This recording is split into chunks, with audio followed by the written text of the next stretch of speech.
Despite not having official classifications like its prequel, Soulknight characters follow some design choices that allows them to fit into certain classes. After examining each character and the tools they bring to the table, I have concluded that Soulknight characters can be classified into 6 main roles. Tanks, the characters that don't bring a lot of damage but have a ton of sustain, and invincibility frames so long they're closer to invincibility hours, those being the Vampire and the Paladin. Bruisers, characters that have a ton of sustain but require to be in the thick of things to get it going, examples being the Werewolf and the Warleech. Damage, pretty self-explanatory, characters that clear waves easily and have the highest DPS in the game, includes the Berserker, Knight, and Gunner. Evaders, the fast-moving, quick iframes characters. They rely on movement and abilities to survive, which houses a ton of characters like the Assassin, Rogue, Trickster, and so on. Utility, which relies on stuns, pets, debuffs, and paying monsters $100 to fuck off, and so on to keep going. Those include the Alchemist, Necromancer, Engineer, and more recently the Element Envoy. They bring damage, but it's usually a side effect of their utility casting rather than its main draw. And finally, Support, which is the Priestess, and the Bard if you hit yourself or use her first. Interestingly, Soulknight characters also bleed into other classes that they aren't a part of using alternative skills. This allows them to flex from their role to another pretty easily. The reason this works is that certain characters' kits work well in other roles despite not originally being designed for them. A great example of this is the Arcane Knight, who for all intents and purposes is a damage character. But his second skill allows him to play as a tank, and since being tanky just lets him utilize his passive more, he fits that playstyle even better. The Airbender is a pretty high damage character that can flex into either utility if you get lucky with his buffs, or support if you use his third, and since his passive allows him to put freeze effects on every ally, he can fit the support role quite well. His starter also allows him to carry an extra weapon, which makes him a great ring carrier. All in all, whether it's intentional or not, Soulknight's characters have a great deal of classification and can even flex when needed, putting everyone in a nice known place, and making it easier for players to pick characters based on their preferred playstyle. That is, unless your name is a Trapmaster. One of the most odd characters of the game, the Trapmaster's kit is perhaps the most incoherent and inconsistent in the game when it comes to theme and utility. Possessing some powerful but mismatched tools, the Trapmaster ends up utilizing very little of his kit at a time, and almost requires you to play him in a completely different way not just from game to game, but during different moments of the game itself. Don't take this the wrong way, the Trapmaster is good and a decently fun character, but if you look at his kit, the first question that'll always hit you is, what the hell are you supposed to do as this guy?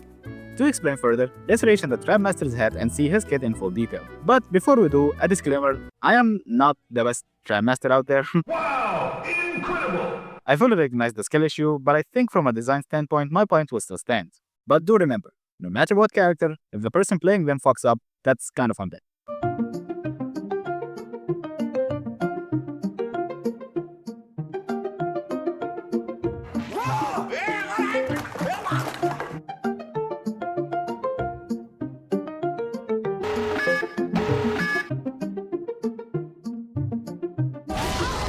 You know, in a situation like this, I should probably get an outside view on this, huh?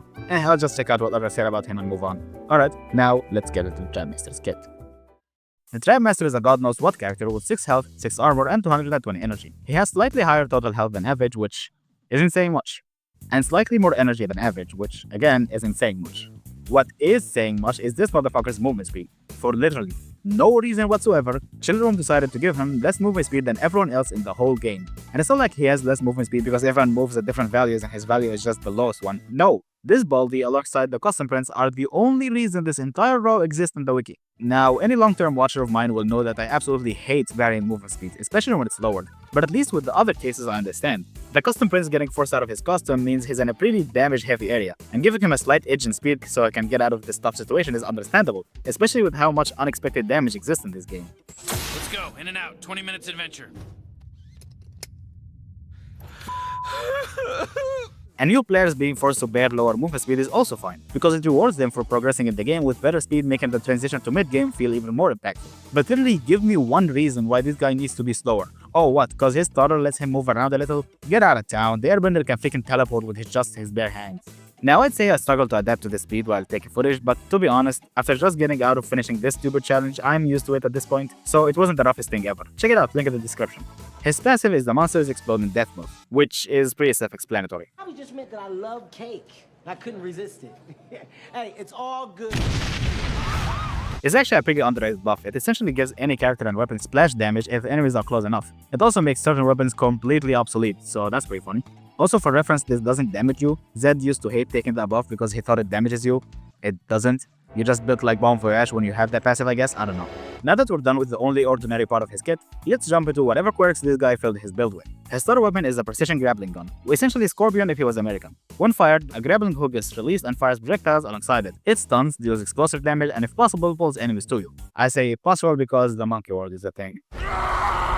This is probably the weirdest starter weapon in the whole game. Its DPS isn't bad, but the way it works is incredibly unintuitive. First off, damage. It deals 4 damage plus the explosion. This would be fine if it wasn't for the fact that it pulls enemies close to you. Friendly reminder that you're really not that tanky and your melee damage is average at best. This is meant to be a combo weapon where you pull enemies and use melee weapons to finish them off, but there are 2 problems with that. One, you have to use melee. Not only should you just have a melee secondary when playing in general, so you don't end up in the 7th player of bullet hell, but also, if you try to roleplay Roadhog and use a shotgun, that would work, because you're naturally pulling enemies close enough to trigger your standard melee attack. And 2, that implies 9 damage at best would be significant enough to finish enemies comfortably with a melee attack.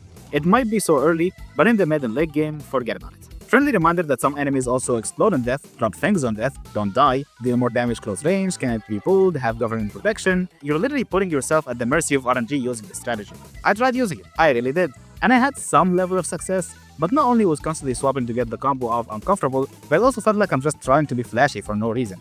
As much as I hate to admit it, Soulknight is kind of a DPS check game most of the time. They add so much new mechanics and buttons and shit, but it didn't change the core concept of the game. Enemies deal damage, you have auto-aim, dodge their attacks, and just hold down the button, and you will kill them eventually. Most skills change how you survive and dodge, and some increase how fast you kill them. But utility like pulls, stuns don't really change a lot of it. You have auto-aim. Making enemies immobile or pulling them doesn't change how easy it is to hit them, especially a single target.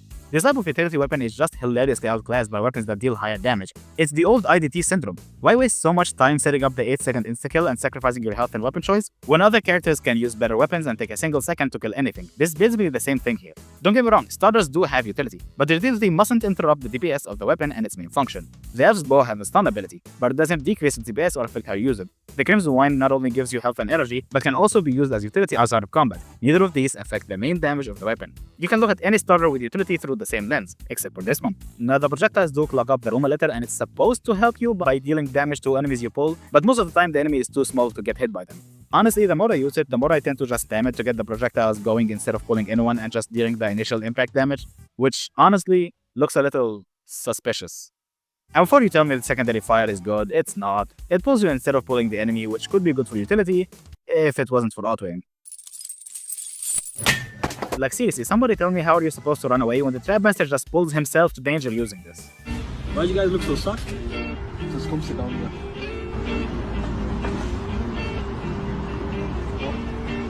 The bench is freshly made.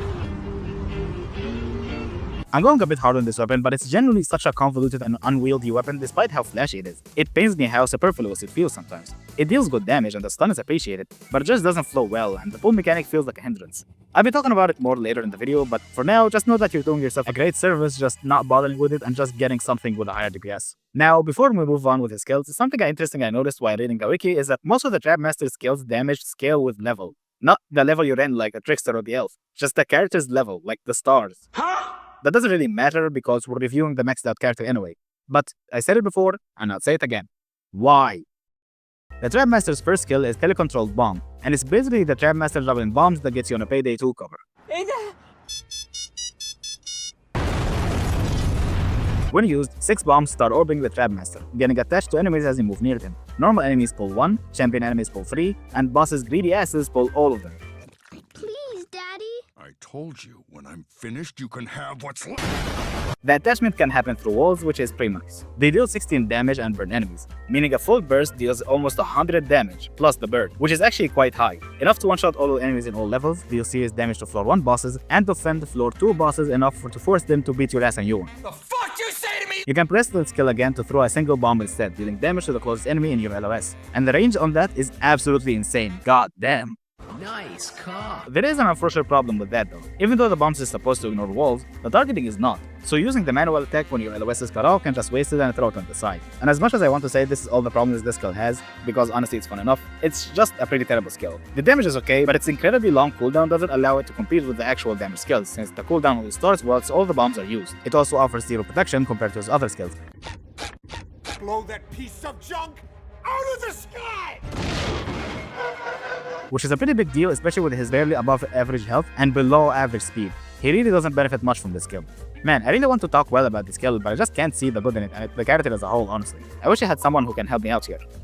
Oh well, too bad. So yeah, interesting skill, but really underwhelming since it's just damage and that's it. It's fun, but honestly, if this character's entire trick book was just bombs, his shows would have also bombed years ago.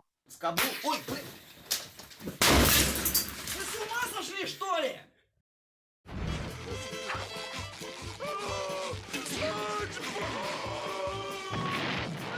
The Trapmaster's second skill, Master's Trick, is probably his greatest trick so far because it's literally the only thing that fits him thematically and also gameplay-wise. The Trapmaster becomes invisible, gaining iframes for 3 seconds, and dropping aggro. Yes, something the assassin needs the mentor to do, the Trapmaster already has a degree in it, just like that. He might be flipping burgers in magic school, but he'd do great as a ninja, I guess.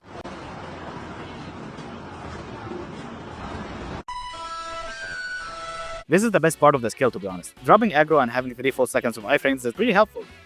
Doesn't compare to the assassin or the rogue, but you know. The Trapmaster then summons a bunny girl surrounded by spikes. She pulls enemies using lassos, which stuns them, deals damage by the spikes, restores energy for some reason. I'd love to see the physics behind that. And of course, groups them together. Keep in mind that since this is technically damage being dealt by the Trapmaster, it also procs his passive, meaning if 3 enemies do get pulled and 1 dies, they're in for a rude group hug. Ed, please stop! Like this, Double D! Zap, buddy, zap, zap! Despite the health bar, the bunny girl actually takes no damage and instead just lasts 8 seconds. Afterwards it explodes, dealing 37 damage and burning enemies. Before we talk more about this skill, there is an elephant in the room we need to discuss. Not the literal bunny girl stripper that attracts monsters like those fuck-ass sirens, but the fact that it changes to another hot girl in skin lines to be a working stripper. But then in the Halloween one, and the new skin for the Trapmaster, it spawns the custom prince. You know, the child. Chill room, you got some fucking explaining to do. This is the Trapmaster's hybrid defense and offense skill. The iframes are good for surviving damage, and the utility of grouping enemies while doing that much damage to them lets him deal with waves pretty well. But honestly, it's still flawed. Don't get me wrong, you can use it to pull enemies and kill them while you're still invincible. But the skill lasts 8 whole seconds, meaning with the 3 seconds of iframes, you'll have 5 seconds when monsters are still getting pulled and you're not invincible. So if you're next to the trap and a bigger monster gets pulled after you're out of iframes, you're in for a world of hurt since you really can't escape because of your speed. The iframes are also just not really all that. It's 3 seconds of iframes with essentially an 11-second cooldown. That's rough and really overrated in my opinion.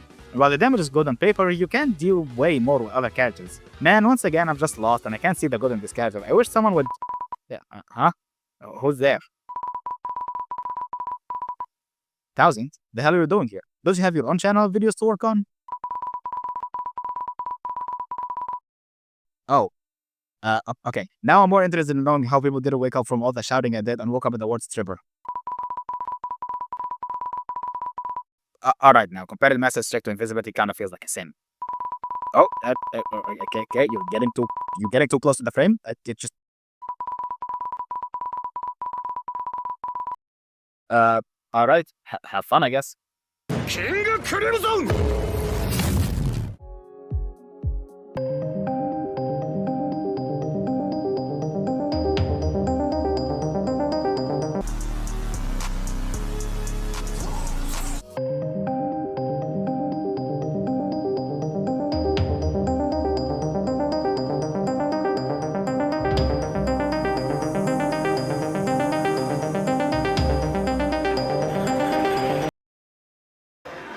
I'm sorry. Betrayal.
Okay, I see. Thanks for the help, Thousand. Hope you can settle the beef between you and whatever genie took your voice away and forced you to only type. Understandable. Beyond what Thousand already said about this skill, I think another downside of it is that it's really weak in multi-stage rooms. You know the ones where the monsters just keep spawning despite clearing them 4 times in a row? Yeah, it doesn't really keep up well. Also, 3 lassos really ain't enough in the Fire or the Glacier's ward. Beyond these small problems though, the skill has enough utility and survivability to make it worthwhile. I also want to add it's one of the most fun things to use in co-op. It's essentially a more safe-proof version of the Vampire's Black Hole and combos much better with other skills. You can throw pretty much any skill in it and it'll make enemies disappear in seconds. You know that phrase, a rock and a hard place? Well now, it's a rock, a hard place, a prostitute, a gun, an angry Chinese man, and big-ass hat himself. So yeah, this is by far his best skill. It has some contradictions I'll mention later, but for now, if you want to take anything out of this video, it's to just buy this skill.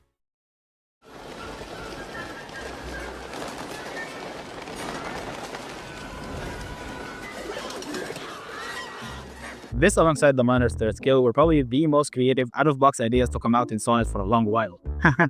Yeah, boy have the time changed. The Trapmaster throws his hat, making pigeons come out of it dealing 40 damage over 2 seconds. It's actually a pretty nice amount of damage, especially since it's concentrated well enough. Afterwards, 8 pigeons come out and start hovering around the Trapmaster. They deal 1 damage and apply elemental effects. They also block bullets and destroy crates. Pigeons only disappear after dealing 5 damage total, in which case they explode. You won't be able to use the skill again until you tap it at least once. If you hold the skill instead of tap, the pigeons will attack the nearest enemy. Before anything, this is probably the most wonky ability to control in the whole game. Trying to get this thing to work is an actual thumb exercise. Half the footage you see here has me pressing the skill button trying to get it to attack, but the fat-ass birds just refuse to do so. They just keep orbiting me like, أني شفته قبل كده. أيوة صح وأني كمان. لازم أفتكر أني هتجنن. And other times I try to get rid of the ones I already have now to get new ones that deal damage, but they just won't go away. They try to attack for a single frame then stay on me like, dude, fuck off. Besides that, this skill is the most worst padding skill in the whole game. Yes, from all that category. The damage is okay and can stun, but it's very uncomfortable to keep pressing the button while attacking and moving normally. It barely even counts as defense, since the pigeons don't follow you quickly enough that you're left exposed quite often. And it doesn't help that it also just doesn't deal enough damage to justify using it. I usually just use it for the initial damage, let the pigeons circle me for protection, then let the big pigeon for the skill upgrade do the rest, which deals 20 damage by the way. Congratulations! You just maxed out the character to have a worse version of heal pack's damage. Fun fact, this skill is supposed to be aimed at enemies when held down or when thrown, but much like the bombs, it can miss if the LOS was cut off, so it doesn't work too well there either. Yeah, no, I'm lost again. I don't see why I'd use this over the Demon Master's defense tools, or the previous Trapmaster skill, or the Physicist, or the Paladin, or just a stick melee. Thousand. Can you come over here and just explain what's good in this skill?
Yeah, this is kind of the problem. This skill is just unintuitive, uncomfortable, and essentially a worse version of pretty much everything else. So yeah, definitely not the best and a pretty massive downgrade from the skill before. To be honest, I don't know why I expected more from a shield made out of these dumbass birds.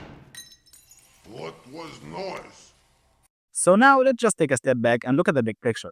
We know how every part of the Trapmaster works, but now if you look at all the parts, you can see how none of them work in tandem with each other, and each function contradicts the other in a massive clashing manner. The passive wants you to fight groups of enemies and maximize the splash damage, but the starter wants you to deal damage one by one, pulling them away from each other to deal damage, meaning you don't get any benefits from the passive. His secondary fire is supposed to give him mobility to help with his reduced speed, but since it aims at enemies, it ends up being another hindrance. It contradicts itself.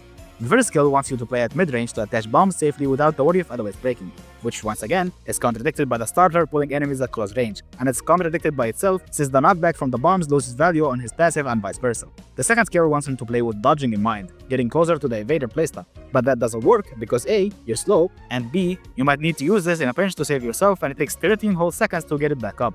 Your starter can also pull enemies away from the spikes and eventual explosion after your iframes are done, meaning if you don't want to join the monsters in the unfortunate hub with the exploding prostitute, you might need to drop value from the whole thing. The third skill wants to be balanced between damage and protection, but that doesn't work because the damage isn't consistent enough and it leaves him too vulnerable. You might think it would go well with his secondary fire since it moves the pigeons, but since they stagger and don't follow him immediately, it just leaves you even more exposed. The only resemblance of coherence in this kit is his second skill proccing his passive on grouped up enemies, but once again, since you do run out of iframes long before the skill is done, entering there to keep using your starter for its explosion is a death sentence, meaning you'll need to use it away from the trap to preserve health and deal more damage, which pulls enemies away from the damn trap. You see what I mean? Literally everything in this guy's kit just doesn't flow with each other at all. It's a mismatched group of tools which, to their credit, are decently effective, but when put together they just don't come along at all. There's a reason why the title says confused, not confusing. This is a confused character. It's like if they gave the assassin a throwable grenade instead of a melee, or the priestess a big fuck-off gun for the third skill. What the hell is she supposed to do with that? Guns don't work on Sunday. This could be thematically fitting for a character whose whole thing is random street magic, but from a gameplay standpoint, this simply just leads to a confusing and unfocused game flow. Is he an evader? The second skill says so, but the movement speed doesn't. Is he a damage character? The first skill says so, but the numbers don't. Is he a utility character? The starter says so, but literally everything else takes away from it. Is he a tank or a bruiser character? No, he isn't. And since not even the bard wanted to stay in the support category, he's not that either.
And that's where the Trapmaster is left. A powerful character, but simply a big bag of ideas put into one mid-looking street magician, with no coherence whatsoever. Thanks for watching, I hope you enjoyed this video. This was the first collaboration I've ever done, and doing it with someone as knowledgeable as 1000 was a really fun experience. Don't worry about the little flashing me and him had in the middle, I'm pretty sure it's just character. Me and 1000 are cool with each other. If you're interested in more, check out the rest of my video essays. And if you like this video, consider giving it a like and subscribe to not miss out on my future uploads. Also check out 1000's channel, he has some amazing reviews for pretty much everything in the game. I review a character, he reviews the entire game basically. Now, if you excuse me, I have to see where the hell 1000 entered the video from and boarded off.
Little extra, but okay.